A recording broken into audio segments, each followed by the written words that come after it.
Hello children, hello all of you.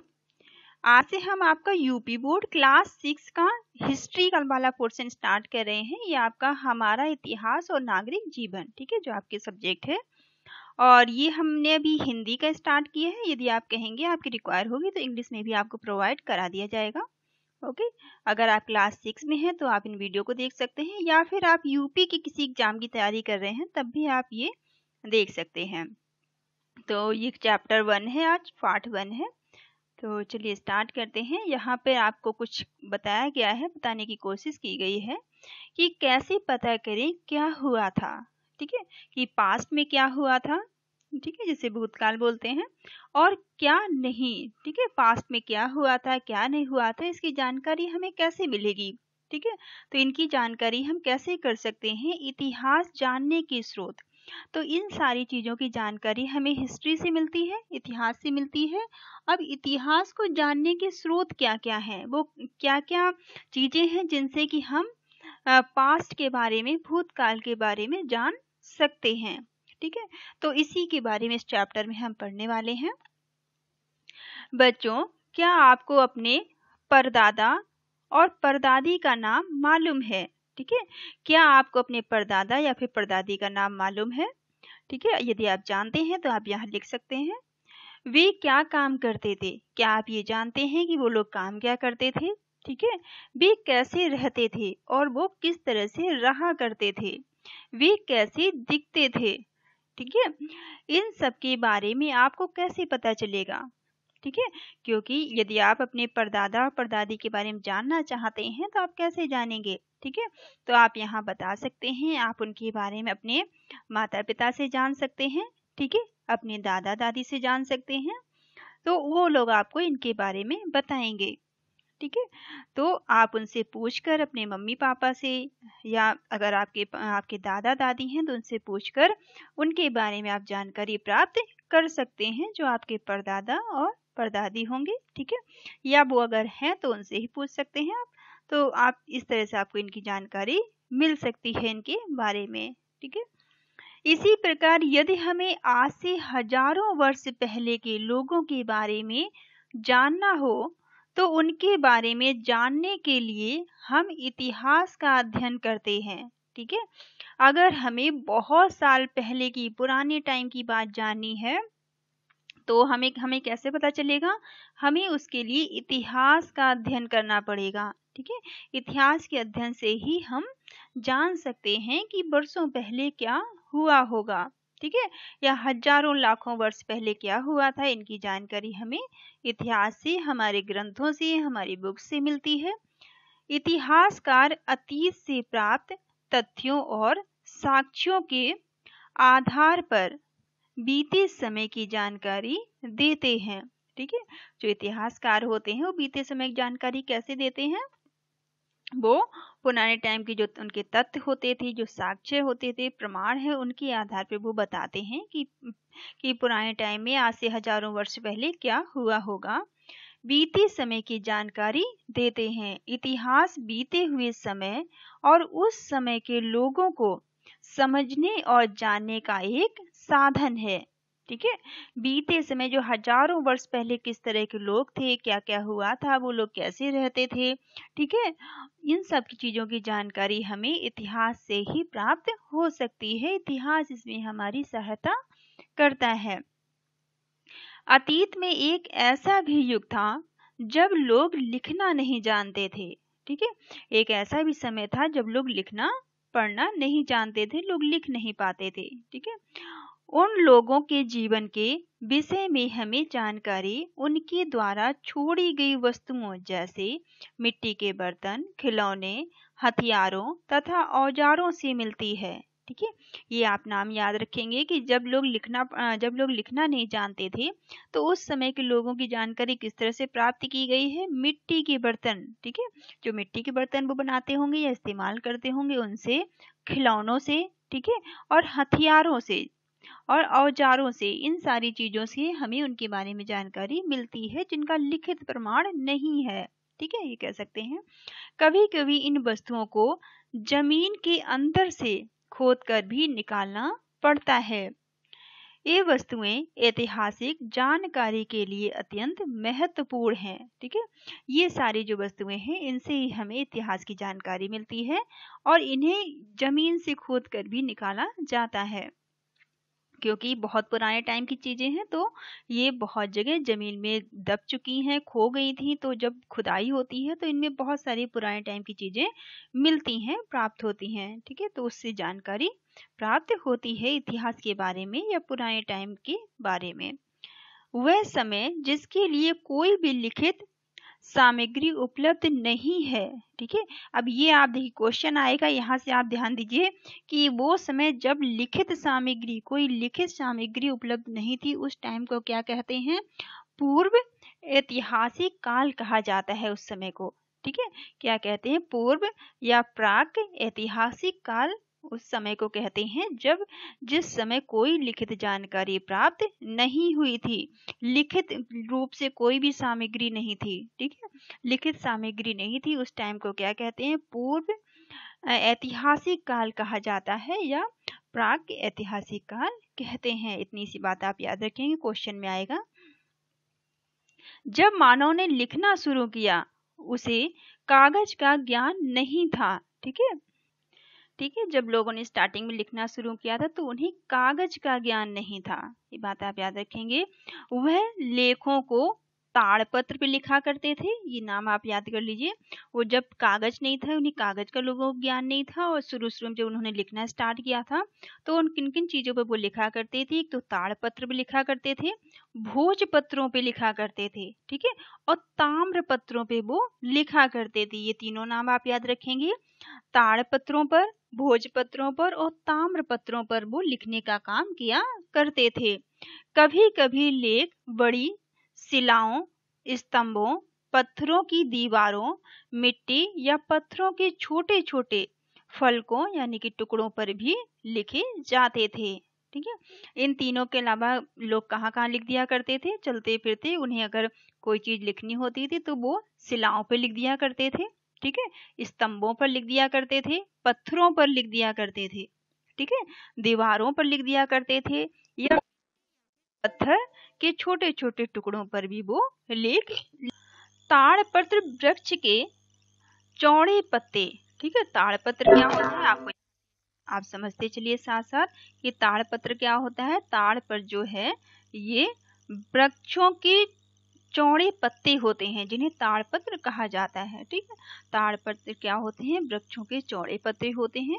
भोजपत्र, भोजपत्र एक प्रकार के वृक्ष की छाल होती है। ठीक है, भोजपत्र क्या होते हैं? एक प्रकार की वृक्ष की छाल होती है। पेड़ आपने बड़ा सा देखा होगा, उसमें एक मोटी सी ऊपर की जो उसकी परत होती है उसे छाल बोलते हैं। ठीक है, ताम्रपत्र, ताम्रपत्र क्या होता है? तांबे के टुकड़े होते हैं। ताम्रपत्र क्या होता है? ये तांबे के टुकड़े होते हैं। ये तीनों चीजें आप याद रखेंगे क्योंकि अभी आपकी क्वेश्चन आएंगे तब आपको करने में आसानी होगी। तो इन चीजों को आप साथ साथ याद करिए कि ताड़पत्र है वो वृक्ष के चौड़े पत्ते होते हैं, भोजपत्र जो है वो वृक्ष की छाल से बनते हैं, और ताम्रपत्र जो है वो तांबे के टुकड़े होते हैं। जिस पर लेख लिखे जाते थे स्तंभ लेख, पत्थरों के खंभों पर लिखे लेख, शिलालेख, पत्थर की बड़ी चट्टानों पर लिखे लेख होते थे। ठीक है, फिर से इस लाइन को समझने की कोशिश करिए आप कि जो स्तंभ लेख हैं, ठीक है, स्तंभ लेख पत्थर के खंभों पर लिखे लेख होते थे। जो स्तंभ लेख हैं वो क्या है? पत्थर के खंभों पर लिखे हुए लेख होते थे। शिलालेख, शिलालेख क्या है? शिलालेख पत्थर की बड़ी चट्टानों पर जो लिखा गया है उसे शिलालेख कहते हैं। ठीक है, पत्थर की बड़ी बड़ी चट्टानों पर जो चीज लिख दी गई है उन्हें शिलालेख कहा जाता है। और आधुनिक इतिहास के विषय में हमें लिखित और मुद्रित दस्तावेजों से जानकारी मिलती है। ठीक है, आधुनिक इतिहास के बारे में, आधुनिक इतिहास की बात करें तो यहाँ पर हमें जो विषय की जानकारी मिलती है वो हमें लिखित और मुद्रित दस्तावेज के रूप में मिलती है। जिस काल या समय, काल का मतलब समय होता है, के इतिहास के विषय में हमें लिखित और मुद्रित सामग्री से जानकारी मिलती है एवं उसे पढ़ा भी जा सकता है। उसका काल को ऐतिहासिक काल कहते हैं। ठीक है, ऐतिहासिक काल फिर से समझिए, ऐतिहासिक काल किसे कहते हैं? जिसकी लिखित और मुद्रित सामग्री है, ठीक है, जिसका जो आधुनिक इतिहास है वो हमें लिखित रूप में उपलब्ध है, तो उसे हम ऐतिहासिक काल कहते हैं। ठीक है, क्योंकि उसे पढ़ा जा सकता है। ठीक है, ऐसी जानकारी जो लिखित है, मुद्रित है, उसे हम पढ़ सकते हैं। ठीक है, उसे आसानी से वो जानकारी हमें किताबों के रूप में हमें उपलब्ध होती है। इतिहास की जानकारी के लिए कई प्रकार के स्रोत यानी कि साधन है। स्रोत का मतलब होता है साधन। ठीक है, इतिहास की जानकारी के बहुत सारे स्रोत हैं, साधन है। अभी हमने ऊपर देखा है किस किस तरह से हमें इतिहास के बारे में जानकारी प्राप्त हो सकती है।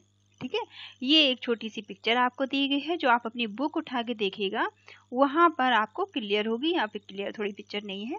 तो किन किन चीजों से जानकारी मिलती है, ठीक है, क्या क्या चीजें पहले से यूज होती हैं, यहाँ चलिए डिटेल में पढ़ के बताती हूँ मैं आपको। मुद्रा, ठीक है, मुद्रा या अभिलेख, ठीक है, दो चीजें हैं, अभिलेख और मुद्रा। मुद्राएं क्या होती हैं? मुद्राओं से तत्कालीन शासक का नाम, ठीक है, जो मुद्राएं होती हैं उससे क्या पता चलता है? तत्कालीन शासक का नाम, उसका समय तथा मुद्रा के आकार प्रकार से उस समय की कला तथा धातु से आर्थिक स्थिति की जानकारी प्राप्त होती है। ठीक है, तो क्या क्या मुद्राओं से मिलता है? मुद्राओं से हमें उस समय के शासक के बारे में, जो राजा होते थे, ठीक है, उनके बारे में जानकारी मिलती थी। उन्हें उनकी किस तरह की चीजें वो इस्तेमाल करते थे, उन सब चीजों की जानकारी मिलती है। उन्हें पसंद क्या था, उन चीजों की जानकारी मिलती है। उनकी आर्थिक स्थिति की जानकारी मिलती है, धातुओं की जानकारी मिलती है। बहुत सारी चीजों की जानकारी हमें मुद्राओं से प्राप्त होती है। ठीक है, तो मुद्राओं से क्या क्या मिलता है? तत्कालीन शासक का नाम, उसका समय तथा मुद्रा के आकार प्रकार से उस समय की कला और धातु से आर्थिक स्थिति की जानकारी प्राप्त होती है। साथ ही सिक्कों के प्राप्त स्थल से शासक के साम्राज्य विस्तार का भी पता चलता है। ठीक है, इनके साम्राज्य विस्तार की भी जानकारी हमें मुद्राओं से मिलती है। गुप्त शासक कुमारगुप्त, ठीक है, जो गुप्त शासक थे कुमारगुप्त प्रथम को इस मुद्रा पर घुड़सवारी करते हुए दिखाया गया है। ये कुमारगुप्त हैं। ये देखिए, ये मुद्राएं क्या होती हैं, यहाँ देखिए अब ये मुद्राएं होती हैं, जो सिक्के होते हैं ना, आजकल आप जानते हो जो कॉइन्स होते हैं, सिक्के, जो पुराने टाइम के सिक्के होते थे वही मुद्राएं होती हैं। ठीक है, तो यहाँ पे देखिए ये आपको एक मुद्रा दिखाई दे रही होगी, इसमें कुमारगुप्त की ये पिक्चर आपको दिख रही है, जिन्हें घुड़सवारी करते हुए दिखाया गया है। ठीक है, कुमारगुप्त प्रथम जो कि गुप्त शासक थे, इन्हें घुड़सवारी करते हुए सिक्के में दिखाया गया है। ठीक है, तो इससे हमें क्या जानकारी मिलती है? कि वह एक अच्छे घुड़सवार थे। इससे क्या पता चलता है?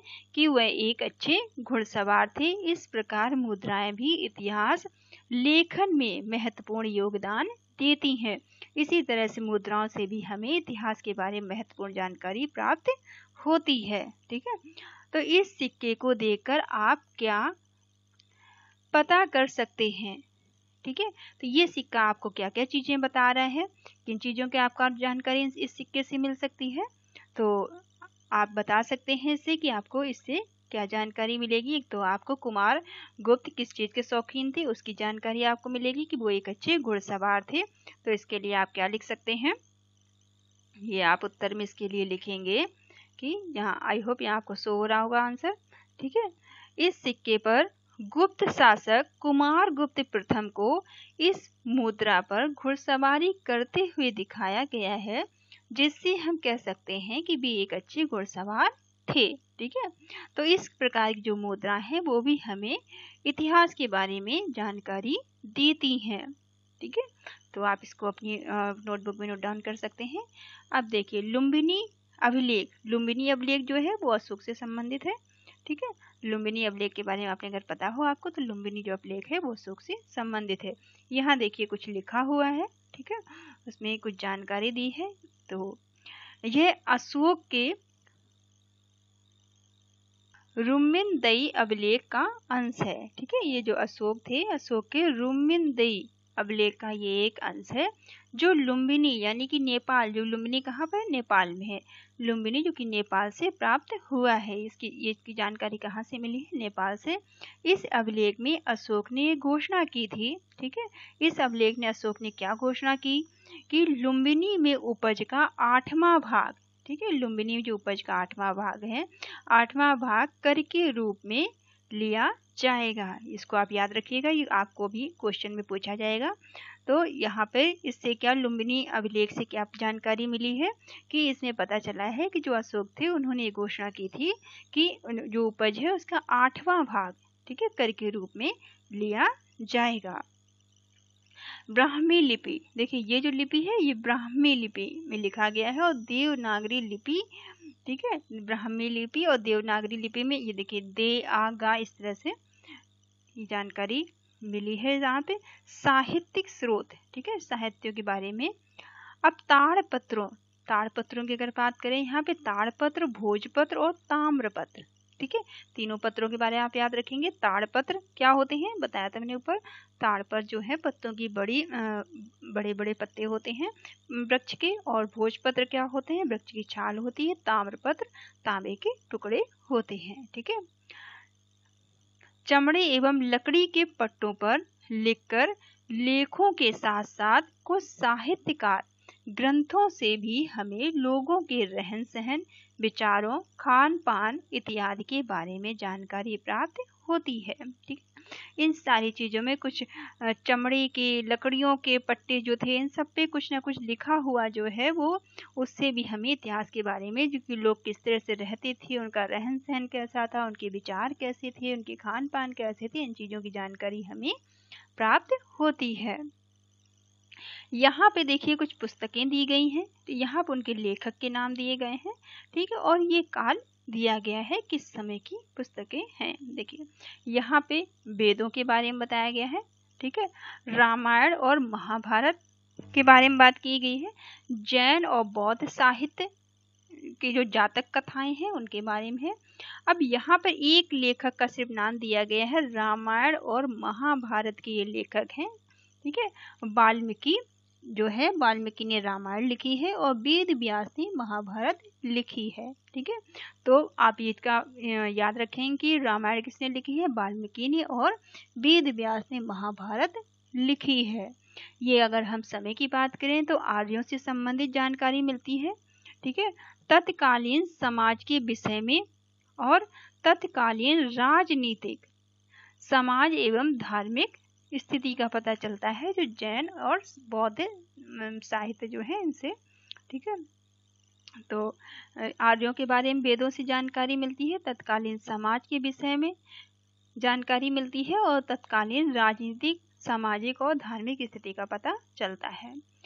दूसरा है इसमें अर्थशास्त्र। अर्थशास्त्र के बारे में, अर्थशास्त्र किसने लिखा है, कौटिल्य, चाणक्य ने लिखा है, जिनको कौटिल्य भी कहा जाता है, विष्णुगुप्त भी कहते हैं चाणक्य को। तो चाणक्य जो है इन्होंने अर्थशास्त्र लिखा है, और अर्थशास्त्र में इन्होंने क्या बताया है, तत्कालीन समय की राजनीति के बारे में इसमें लिखा गया है, सामाजिक, आर्थिक और धार्मिक स्थिति को बताया गया है, ठीक है।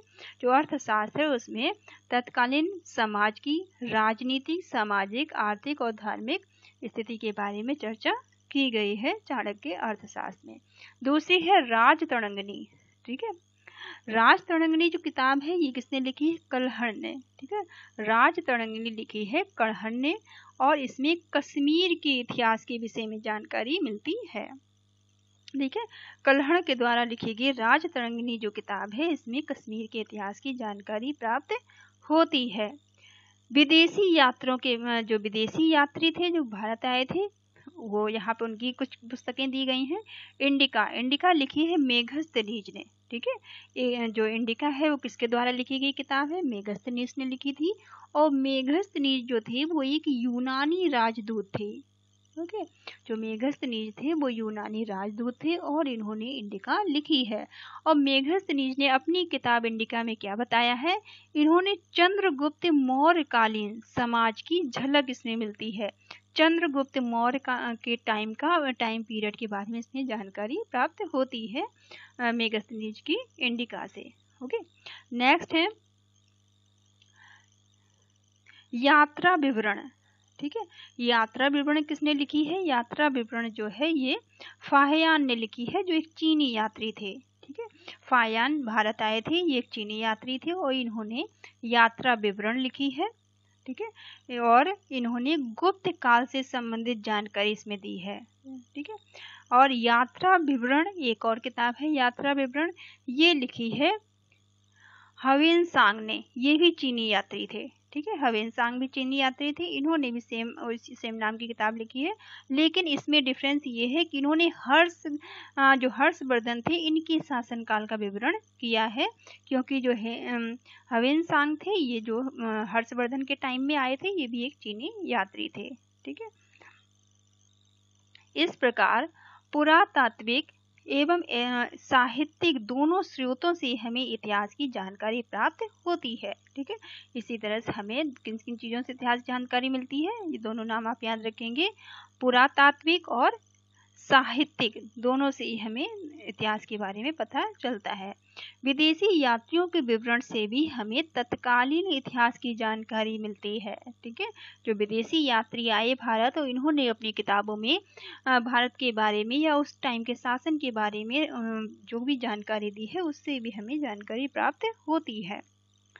इतिहासकार इन्हीं स्रोतों से उस समय की कृषि, पशुपालन, कामगार, शिल्प, काम धंधे, व्यापार, नापतौल, लेन देन, कर आदि के आधार पर आर्थिक, घर परिवार, स्त्रियों की स्थिति, शिक्षा, रहन सहन, खान पान, वेशभूषा, मनोरंजन, त्योहार, मेले आदि के आधार पर सामाजिक, राजा प्रजा, प्रशासन, सुरक्षा व सैन्य व्यवस्था के आधार पर राजनीतिक और कला, आचार विचार, ज्ञान विज्ञान की मान्यताएं, धार्मिक विश्वास, देवी देवता, पूजा पाठ एवं परंपराओं के आधार पर धार्मिक एवं सांस्कृतिक स्थिति का वर्णन करते हैं।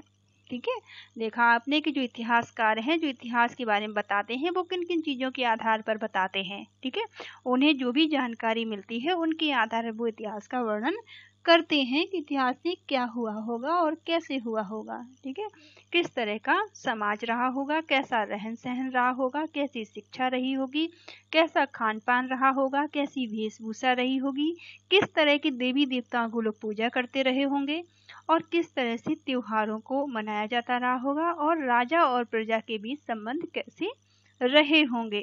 ठीक है, लोगों के आचार विचार कैसे रहे होंगे, वो ज्ञान विज्ञान में कितना विश्वास करते होंगे। ठीक है, वो कला को, राजनीति को कितना महत्व देते होंगे, वो शिक्षा को कितना महत्व देते होंगे। ठीक है, तो इन सारी चीज़ों की जानकारी हमें इन्हीं चीज़ों से मिलती है। ठीक है, कृषि और पशुपालन से भी हमें बहुत सारी जानकारियाँ मिलती हैं। ठीक है, कामगार, शिल्प जो व्यवसाय होते हैं, इनसे जानकारियाँ मिलती हैं। नाप तौल किस तरह की इकाइयाँ यूज होती थी। ठीक है, लेन देन किस तरह से हुआ करता था, घर परिवार कैसा हुआ करता था, लोगों की आर्थिक स्थिति कैसी हुआ करती थी और स्त्रियों की दशा, स्त्रियों की स्थिति कैसी थी समाज में। ठीक है, शिक्षा कैसी थी, रहन सहन कैसा था, खान पान, वेशभूषा, मनोरंजन। ठीक है, जैसे मनोरंजन के साधन क्या क्या रहे होंगे उस टाइम, त्योहारों को, मेले किस तरह से मेले मनाए जाते होंगे, और इन सब के आधार पर इतिहासकार बताते हैं कि इतिहास पास्ट में क्या हुआ रहा होगा और कैसा समाज रहा होगा।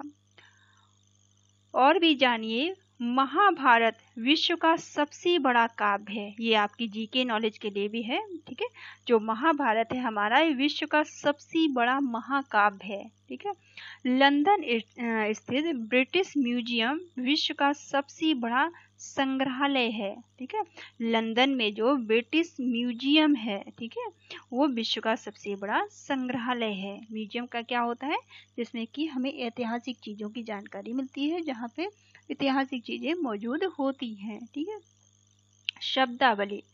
संग्रहालय ऐतिहासिक वस्तुओं को सुरक्षित रखने का स्थान है। आप देखिए वही बात बताई गई यहाँ पे कि संग्रहालय क्या होता है, ये ऐतिहासिक वस्तुओं को सुरक्षित रखने की एक ऐसी जगह होती है जहाँ भी गवर्नमेंट के द्वारा, सरकार के द्वारा ऐतिहासिक चीजों को सुरक्षित रखा जाता है। ठीक है।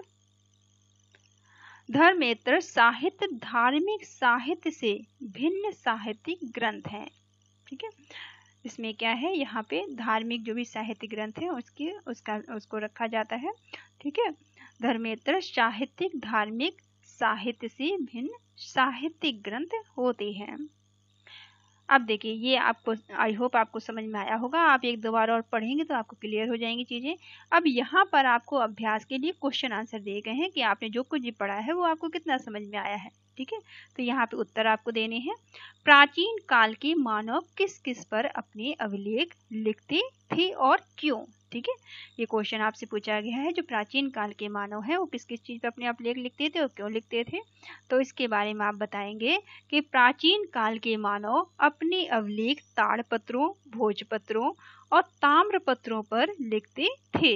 कभी कभी वे बड़ी शिलाओं, स्तंभों, पत्थर की दीवारों, मिट्टी या पत्थर के छोटे छोटे फलकों, जिन्हें के टुकड़े कहते हैं, पर भी लेख लिखा करते थे, क्योंकि उस समय कागज का आविष्कार नहीं हुआ था। ठीक है।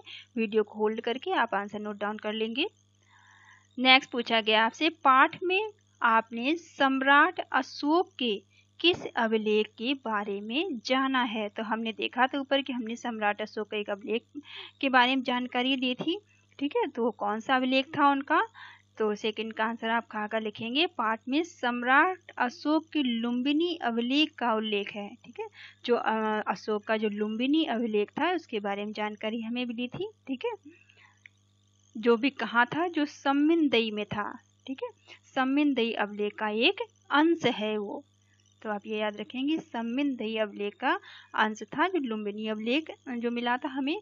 इस अभिलेख में अशोक ने घोषणा की थी कि लुम्बिनी में उपज का 8वां भाग कर के रूप में लिया जाएगा। ठीक है। इसमें अशोक ने क्या घोषणा की थी कि लुम्बिनी में उपज का 8वां भाग, ठीक है, कर के रूप में लिया जाएगा।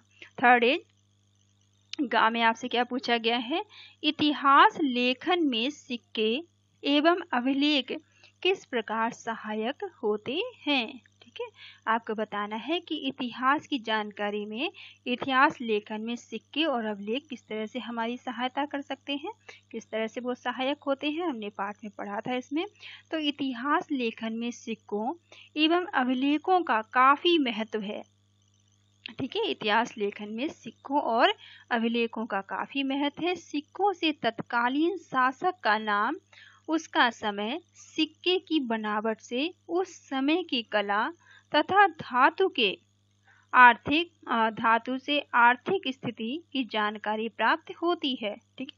अब सिक्कों से कैसे पता चलता है उनकी धातु, अगर सिक्के सोने के बने हैं या फिर चांदी के बने हैं या तांबे के बने हैं, तो इससे पता चलता है कि इतिहास हमारा कितना समृद्ध था। ठीक है। अगर सिक्के सोने के चलाए गए हैं तो हमारा इतिहास जो है वो काफी समृद्ध रहा होगा, तभी तो सोने के सिक्के चले हैं। चांदी के चले हैं तो उससे पता चलता है, या तांबे के यूज हुए हैं तो उससे पता चलता है। ठीक है। इस तरह से हम इसकी आर्थिक स्थिति का अंदाजा लगा सकते हैं सिक्कों से। अभिलेख से उस समय के राजा का नाम, ठीक है, अभिलेखों पे राजा का नाम अक्सर लिखा होता है, तो इससे राजा का नाम पता चलता है। उसकी नीति कानून पता चलती है कि उसकी कानूनी व्यवस्था क्या थी, उसकी नीतियाँ क्या क्या थी। तो उनके शासन काल का पता चलता है। लिपि, भाषा, साम्राज्य विस्तार, अभ्यास, संस्कृति आदि के विषयों में की जानकारी हमें मिलती है सिक्कों से और अभिलेखों से। ठीक है। और इसमें नेक्स्ट है आपका मेगस्थनीज की पुस्तक का नाम। ही तो आपको याद ही हो गया होगा कि मेगस्थनीज की पुस्तक का क्या नाम था। तो मेगस्थनीज की पुस्तक का नाम इंडिका था। ठीक है। नहीं याद हुआ तो आप याद कर लीजिए, मेगस्थनीज की पुस्तक का नाम इंडिका था। ठीक है। नेक्स्ट है इतिहास जानने के पुरातात्विक व साहित्यिक साधनों स्रोतों का वर्णन कीजिए। अब इतिहास हमें किसकी तरह से पता चला है, हमने ऊपर पढ़ा था भी, तो उनके आपको यहाँ पे स्रोत बताने हैं कि क्या क्या साधन थे जिनसे हम इतिहास के बारे में हमें जानकारी प्राप्त हुई थी। ठीक है। तो इतिहास जानने के पुरातात्विक व एवं साहित्यिक साधनों के बारे में आपको बताना है। ठीक है, तो क्या क्या इसके साधन थे, इसका आप यहाँ से वीडियो होल्ड ऑन करके आप लिख सकते हैं। ठीक है, तो आपको आंसर शो हो रहा होगा। पुरातात्विक और साहित्यिक दोनों स्रोतों से हमें इतिहास की जानकारी प्राप्त होती है। ठीक है, हमें इतिहास की जानकारी पुरातात्विक से भी मिलती है और साहित्यिक से भी मिलती है, दोनों से मिलती है, ऊपर हमने पढ़ा था पाठ में। ठीक है, इन स्रोतों की सहायता से इतिहासकार और पुरातात्विक जो अतीत कहते हैं पास्ट को, अतीत का निर्माण करते हैं। ठीक है, इनसे वो पता लगाते हैं कि अतीत में क्या हुआ रहा होगा। इतिहासकार इन्हीं स्रोतों से अतीत की कृषि, पशुपालन, कामगार, शिल्प, काम धंधे, ठीक है, व्यापार, नाप तौल, लेन देन आदि के आधार पर आर्थिक स्थिति का वर्णन करते हैं। ठीक है, ऊपर जो भी हमने पढ़ा था वही आपको लिखना है, जैसे घर परिवार, स्त्रियों की स्थिति, शिक्षा, रहन सहन, खान पान, वेशभूषा, ठीक है, मनोरंजन, त्योहार, मेले आदि के आधार पर सामाजिक तथा शासन, प्रशासन, सुरक्षा एवं सैन्य व्यवस्था के आधार पर राजनीतिक स्थिति की जानकारी प्रदान करते हैं। इस प्रकार कला, आचार, विचार, ज्ञान विज्ञान की मान्यताएं, धार्मिक विश्वास, देवी देवता, पूजा पाठ एवं परंपराओं के आधार पर भी धार्मिक और सांस्कृतिक स्थिति का वर्णन करते हैं। ठीक है, आप ऊपर से लिख सकते हैं जैसा हमने वहाँ पढ़ा, जितना आपको याद रहता है उतना लिख दीजिएगा। ठीक है, इतना बड़ा आपको याद करने की जरूरत नहीं है, आप एक दो बार पढ़ेंगे तो आपको उतना याद हो जाएगा जितना आपको लिखना है। ठीक है, बहुत सारी चीजें आप एक बार वीडियो देखकर ही याद कर लेंगे। चलिए, अब यहाँ पर आपको पूछा है अंतर स्पष्ट कीजिए। ठीक है, यहाँ पे आपको क्वेश्चन दिए गए हैं, इनमें अंतर आपको बताना है। प्राक ऐतिहासिक काल, ये कौन सा काल कहलाता है? प्राक ऐतिहासिक काल वह समय था जिसमें कोई लिखित सामग्री उपलब्ध नहीं थी। ठीक है, प्राक ऐतिहासिक काल क्या था? इसमें कोई लिखित सामग्री नहीं थी। ठीक है, आप यहाँ में देख लीजिए उत्तर। तो फर्स्ट का आप क्या लिखेंगे? प्राक ऐतिहासिक काल वह काल है जिसमें कि कोई लिखित सामग्री उपलब्ध नहीं थी। ठीक है, उसे हम प्राक ऐतिहासिक काल कहते हैं। खा में आधे ऐतिहासिक काल। अब आधे ऐतिहासिक काल कौन सा काल होता है? आधे ऐतिहासिक काल वह समय जिसके संबंध में लिखित साक्ष्य उपलब्ध तो हैं किंतु उन्हें पढ़ा नहीं जा सकता। ठीक है, आधे ऐतिहासिक काल में लिखित चीजें तो मिल गई हैं, लिखी हुई चीजें तो उपलब्ध हैं, लेकिन उन्हें पढ़ा नहीं जा सकता, उसे आधे ऐतिहासिक काल कहते हैं। ठीक है, आधे ऐतिहासिक काल वह समय जिससे संबंधित लिखित साक्ष्य उपलब्ध तो है। ठीक है, इसके संबंध में लिखित साक्ष्य उपलब्ध हैं किंतु उन्हें पढ़ा नहीं जा सकता, उसे आधे ऐतिहासिक काल कहा जाता है। ठीक है, दूसरा है ऐतिहासिक काल। अब ऐतिहासिक काल क्या हो, कौन सा काल कहलाता है? ऐतिहासिक काल वह काल होता है जिस काल के विषय में लिखित सामग्री की जानकारी मिलती है एवं उसे पढ़ा भी जा सकता है। ठीक है, क्या होता है? ऐतिहासिक काल जिस काल के विषय में लिखित सामग्री की जानकारी मिलती है, लिखित सामग्री उपलब्ध होती है। ठीक है, और उसे हम पढ़ भी सकते हैं। लिखित सामग्री की जानकारी मिलती है और उसे हम पढ़ भी सकते हैं। ठीक है, उसे हम कहते हैं ऐतिहासिक काल। निम्नलिखित से आप क्या समझते हैं? ठीक है, अब यहाँ पे कुछ चीजें आपको दी गई हैं। पुरातात्विकता। अब पुरातात्विकता से आप क्या समझते हैं? तो पुरातात्विकता कौन होते हैं? पुरातात्विकता सावधानी से जमीन की देखरेख और समझ के आधार पर खुदाई कराते हैं और खुदाई से प्राप्त छोटी वस्तुओं से वे लिखित दस्तावेज तैयार करते हैं। इन्हीं वस्तुओं के आधार पर हमें अतीत की जानकारी मिलती है। ठीक है, तो इसके बारे में आप लिख सकते हैं। यहाँ पे देखिए, पुरातात्विकता कौन होते हैं? पुरातात्विकता सावधानी से जमीन की देख रेख और समझ के आधार पर वो खुदाई कराते हैं। ठीक है, खुदाई कराते हैं और खुदाई से प्राप्त छोटी वस्तुएं, जो उन्हें खुदाई से प्राप्त जो चीजें मिलती हैं, साक्ष्य मिलते हैं, से वे लिखित दस्तावेज तैयार करते हैं। फिर वो लिखते हैं, वो अपनी समझ से लिखते हैं कि जो उन्हें चीजें उपलब्ध हुई हैं जमीन से, वो किस काल से संबंधित हैं, कैसे समाज से संबंधित हैं, कितनी पुरानी है। ठीक है, इन सारी चीजों के बारे में वो जानकारी लिखते हैं। इन्हीं वस्तुओं के आधार पर वो अतीत के बारे में जानकारी देते हैं। ठीक है, अब इतिहासकार कौन होते हैं? ठीक है, इतिहासकार कौन होते हैं? तो इतिहासकार अतीत से प्राप्त तथ्यों और साक्ष्यों के आधार पर बीते समय की जानकारी देते हैं। ठीक है, वे कृषि, पशुपालन, व्यापार, नापतोल, लेन देन के आधार पर आर्थिक स्थिति का चित्रण करते हैं। जाति पाति, घर परिवार, स्त्रियों की दशा, शिक्षा, खान पान, वेशभूषा, मनोरंजन, ठीक है, त्योहार व मेले आदि से सामाजिक स्थिति का चित्रण करते हैं। इसी प्रकार से वो राजनीतिक, धार्मिक, सांस्कृतिक स्थिति का भी चित्रण करते हैं, जो कि इतिहासकार होते हैं। ठीक है, फोर्थ में अब आपको क्या करना है? सही कथन पर आपको निशान लगाने हैं। सही पर आपको झा का निशान लगाना है और गलत पर आपको गलत का निशान लगाना है। तो यहाँ पर राइट और रॉन्ग आपको करने हैं। जो सही है उसके लिए राइट का निशान लगाइए और जो सही नहीं है उसके लिए आप रॉन्ग का निशान लगा सकते हैं। ठीक है, चलिए, तो पहला आपसे पूछा गया है, ये थोड़ा सा बचा है, ये वाला पोर्शन मैं आपके लिए छोड़ दूं, ये आप कर लेना। ठीक है, क्योंकि वीडियो बड़ा हो रहा है और इसमें कुछ भी नहीं है, बस आपको सही और गलत बताना है। ठीक है, अभी हमने पूरा चैप्टर कर लिया है। आई होप अब आपको समझ में आ गया होगा। फिर भी नहीं आता है तो आप मुझे कमेंट करिएगा, मैं आपको कमेंट बॉक्स में इसके आंसर बता दूंगी। ठीक है, तो चलिए इसको आप ट्राई करिएगा और ये आपके लिए होमवर्क है। Thank you all of you, thank you for watching.